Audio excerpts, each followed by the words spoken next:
love. Promise me, hindi ka susuko, ha? Promise. Lalaban ako. Lalaban ako.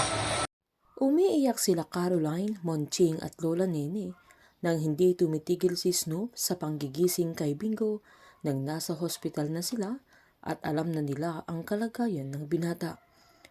Nang magising ito ay napatayo silang lahat kaya nakita ni Bingo na nag-iiyakan na sila na sinaad niyang hindi pa siya patay nang umiti pa siya. Umiiyak ang mamang niya sa tabi niya habang giniit niyang ayaw niyang nagkakasakit ang binata na mahal niyang apo niya. Umiiyak din si Caroline nang sabihin niya na bakit hindi sinabi ni Bingo na may sakit siya at malala na. Giniit naman ni Bingo na gusto niyang bumuo sila ng masasayang alaala na gusto niyang gamitin ang mga natitirang araw niya kasama si Caroline at ang pamilya niya kaya mas lalo silang nagiyakan. Nakiusap ang dalaga na mangako si Bingo na huwag siyang susuko na kahit gaano pa kasakit at kahirap ay gagawin nila lahat ng treatment para gumaling siya.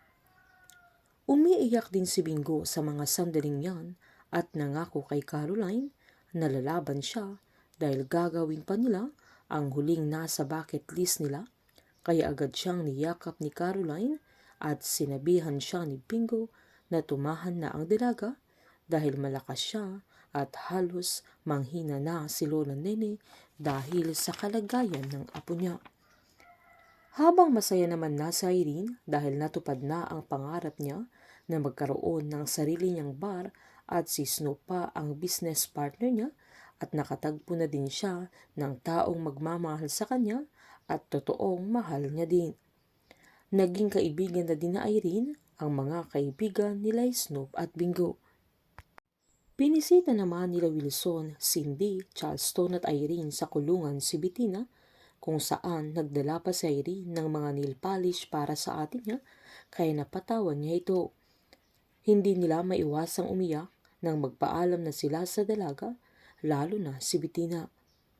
Umiiyak na sinabihan ni Cindy ang anak niya na alagaan niya ang sarili niya habang nasa kulungan siya at nangako silang lagi silang bibisita sa dalaga. Nang nakaalis na sila ay sunod na dumating si Caroline pero hindi pumasok habang pinagmasdan lang niya ang ate niya sa loob at sinaad niya sa mama niya na alam niyang matatahimik na siya na naniniwala siyang balang araw ay mapapatawad din niya ang ate niya.